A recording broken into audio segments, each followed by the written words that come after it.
Fabrice Cocchio, merci de vous retrouver sur cette nouvelle capsule vidéo sur la journée du data center.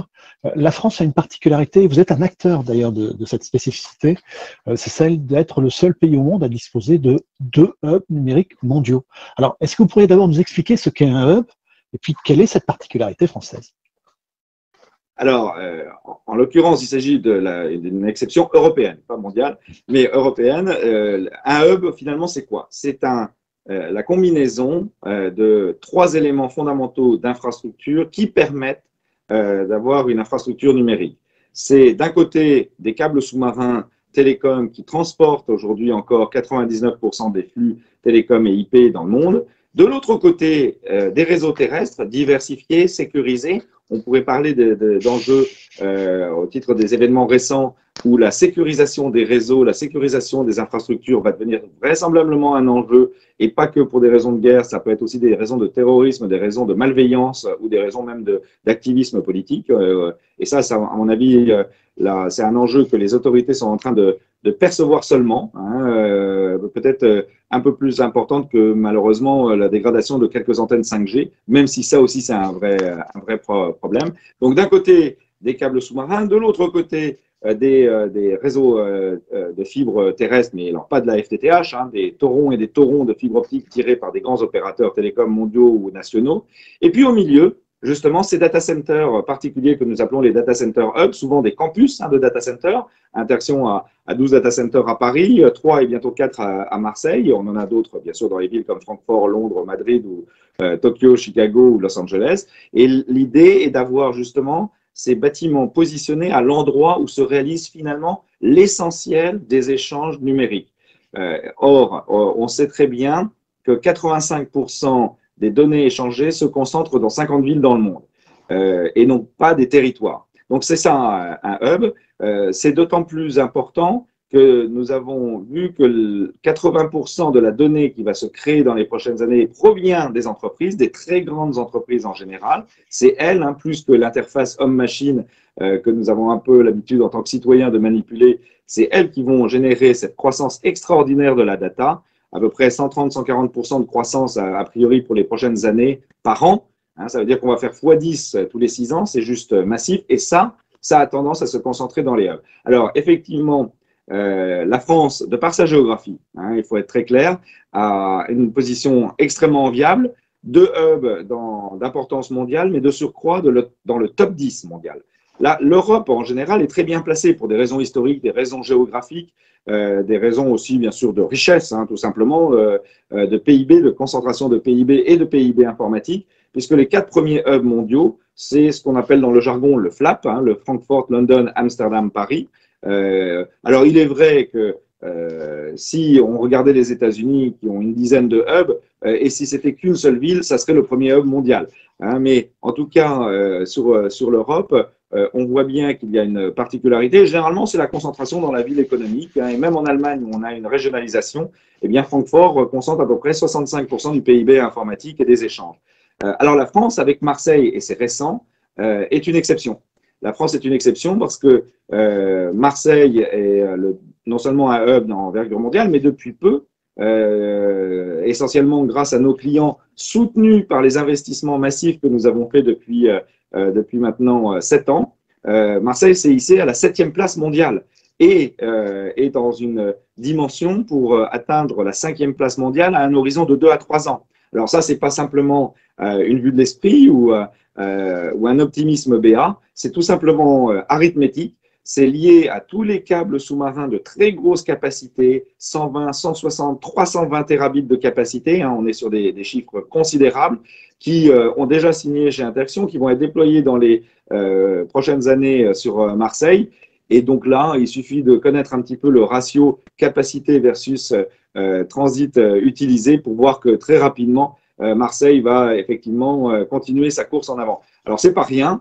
Il y a 7 ans, Marseille était en queue de peloton, pourtant dans le top 50 mondial, elle était en 44e place, très rapidement soutenue par nos investissements et surtout le formidable appétit de nos clients, les grands GAFA, les grands acteurs de cloud, de digital media, les opérateurs télécoms, les opérateurs mobiles, les acteurs de contenu, et les entreprises, on est arrivé à la 9e place, puis désormais 7e place. Oui, c'est une exception et je pense que pour la France, c'est une grande chance.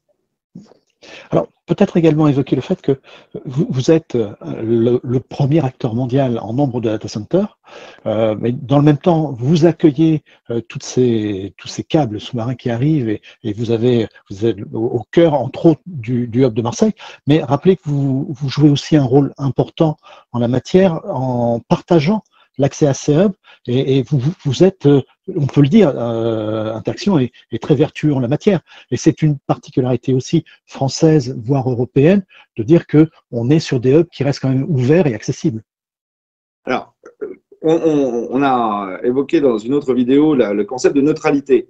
C'est pour nous fondamental, c'est-à-dire que nous souhaitons rester à notre place. Alors, on a un rôle très important, mais notre place est de fournir et de faciliter par les investissements que nous réalisons, surtout par la continuité de service permanente de nos bâtiments. Et je peux vous dire que faire en sorte que ces grosses usines tournent 24 heures sur 24 sans problème pour nos clients, c'est un enjeu, c'est un défi permanent que nous assumons depuis plus de 20 ans et qu'on n'oublie jamais. Parce que c'est notre première mission, mais effectivement, nous avons un positionnement qui est d'être fondamentalement neutre. Donc moi, je peux travailler avec monsieur SFR et monsieur Orange, monsieur Aviva, monsieur Allianz, monsieur Microsoft, monsieur Amazon, et pour un seul bien, qui est le bien commun, c'est-à-dire que nos clients finaux puissent effectivement trouver tout le monde et échanger avec qui ils veulent de façon neutre, sans qu'à aucun moment, Interaction du groupe Digital Realty ne prenne une sorte de dîme sur les échanges réalisés. Donc ça, c'est extrêmement important parce que de la même façon qu'on voit dans l'informatique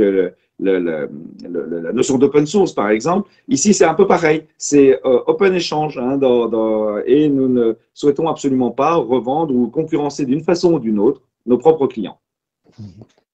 Alors, pour terminer, une dernière question. On a évoqué 2 hubs français, Paris, Marseille. Vers quoi va-t-on? Est-ce que la France va avoir sa position sur l'Internet mondial, continuer de progresser et comment vous allez l'accompagner? Alors, encore une fois, c'est une affaire de chiffres. Quand on cumule Paris et Marseille en termes de terabits échangés par seconde, on est très très proche du niveau de Francfort qui est le premier hub mondial. Pourquoi c'est une chance? C'est une chance parce que vous ne pouvez pas mettre des passagers dans des voitures si vous ne faites pas des routes.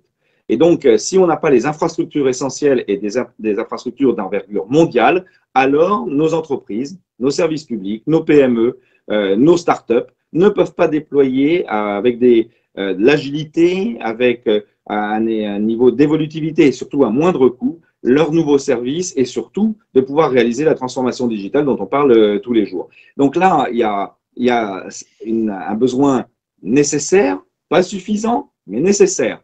Donc notre action, c'est effectivement de fournir au bon endroit et surtout au bon moment ces infrastructures pour que nos clients puissent développer leurs activités et encore une fois, toujours dans la même notion qui est comment améliorer le service client in fine, le dernier usager de la chaîne de services ou de produits.